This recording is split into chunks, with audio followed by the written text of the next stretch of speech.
ಇದು ಶಿವಮೊಗ್ಗ ದಾವಣಗೆರೆ ಎಲ್ಲೆಯ ನ್ಯಾಮತಿ ತಾಲೂಕಿನ ಮಲ್ಲಿಗೇನಹಳ್ಳಿ. ತೀರ್ಥರಾಮೇಶ್ವರ ಬೆಟ್ಟದ ಹಿನ್ನೆಲೆಯಲ್ಲಿರೋ ಈ ಕಪ್ಪು ಮಣ್ಣಿನ ಹೊಲದ ಬಯಲು ನನ್ನ ಗಮನ ಸೆಳೀತು. ಹತ್ತಿರ ಹೋಗಿ ನೋಡಿದರೆ ಚಂದ್ರಪ್ಪನವರ ಹೊಲದಲ್ಲಿ ಜೋಳದ ಕೊಯ್ಲು ನಡೀತಿತ್ತು. ಬೆಳಗ್ಗೆ 6 ಗಂಟೆಯಿಂದಲೇ ಕೆಲಸದಲ್ಲಿ ನಿರತರಾಗಿದ್ದ ಆ ರೈತಾಪಿ ಸಮೂಹವನ್ನು ನೋಡಿ ನಾನು ಸಹ ಅವರ ಜೊತೆ ಸೇರಿಕೊಂಡು ಒಂದಷ್ಟು ಹೊತ್ತು ಜೋಳದ ಕೊಯ್ಲು ಮಾಡಬೇಕು ಅನ್ನಿಸ್ತು. ಅಷ್ಟೆಲ್ಲ ಒಡನಾಡಿದ ಮೇಲೆ ಅನ್ನದಾತ ನಮ್ಮನ್ನು ಸುಮ್ಮನೆ ಕಳಿಸ್ತಾನ, ಕರ್ಮಭೂಮಿಯಲ್ಲಿ ಅವನೊಟ್ಟಿಗೆ ಕುಂತು ಊಟ ಮಾಡೋ ಸೌಭಾಗ್ಯ ನಂದಾಯಿತು.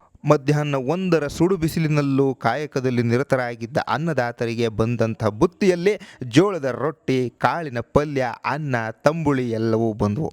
ನಾನು ಅಪ್ಪಟ ರಾಗಿ ಸೀಮೆಯವನು, ಇವರು ಜೋಳ ರಾಗಿ ಎರಡನ್ನೂ ಬೆಳೆಯೋರು. ಆದರೆ ಕೇವಲ 3 ಗಂಟೆಯಲ್ಲಿ ಜನ್ಮ ಜನ್ಮದ ಅನುಬಂಧ ಇರೋರ ಹಾಗೆ ಬೆರೆತು ಹೋದ್ವಿ. ಸಭೆ ಸಮಾರಂಭಗಳಲ್ಲಿ ದುಡ್ಡಿನ ಮರದಿಂದಲೋ ಅಥವಾ ನಿರ್ಲಕ್ಷ್ಯದಿಂದಲೋ ಊಟ ವ್ಯರ್ಥ ಮಾಡೋರಿಗೆ ಹಾಗೆಲ್ಲ ಮಾಡೋ ಮನಸ್ಸಾದ್ರೂ ಹೆಂಗೆ ಬರುತ್ತೆ ಅಂತ ಅನ್ನದಾತನ ಪರಿಶ್ರಮವನ್ನು ಕಣ್ಣಾರೆ ಕಂಡು ಬೆಳೆದ ನನ್ನಂಥವ್ರಿಗೆ ಕಾಡುತ್ತೆ.